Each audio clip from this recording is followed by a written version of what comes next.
kepada kerajaan kita, tak perlulah kita nak bekerjasama atau nak adakan hubungan diplomatik di antara Malaysia dan juga Amerika Syarikat.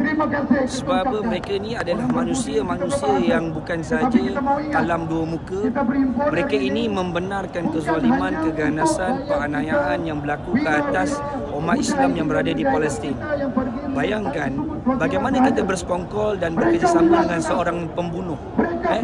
Wak Imah, siapa sekalipun Presiden Amerika Syarikat daripada zaman terdahulu sehingga pada saat ini, semua ini mereka ini adalah pembunuh yang di mana mereka ini dikontrol, mereka ini dimonopoli, dikawal oleh Israel Zionin lanatullah.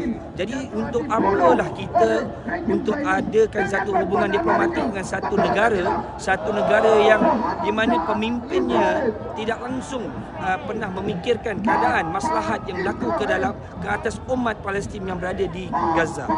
Jadi saya lihat hari ini penduduk Amerika Syarikat sekalipun mereka tidak bersetuju dengan kepimpinan yang dibawa oleh Presiden Amerika Syarikat. Jadi sebab itu saya bagi tahu kepada kerajaan Malaysia, saya faham, saya sangat memahami Yang Amat Berhormat Perdana Menteri Malaysia kita dan semua menteri-menteri ingin menjaga hubungan diplomatik kerana memikirkan maslahat masyarakat yang berada di dalam negara ini. Tetapi kita kena lihat juga dengan jelas, kalau hari ini umat Islam yang di Gaza pun dibantai oleh mereka, apatah lagi kalau kita ni satu buah negara yang kecil juga boleh berlaku. Jadi sebab itu saya beritahu tuan-tuan, carilah kroni, carilah kumpulan komuniti di dalam kerajaan kita di seluruh dunia yang di mana mereka ini yang mempunyai nilai ihsan, nilai prihatin kepada rakyat.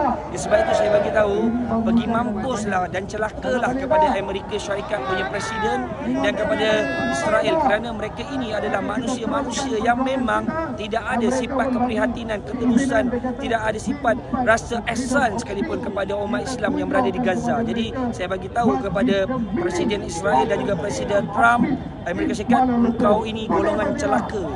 Okay?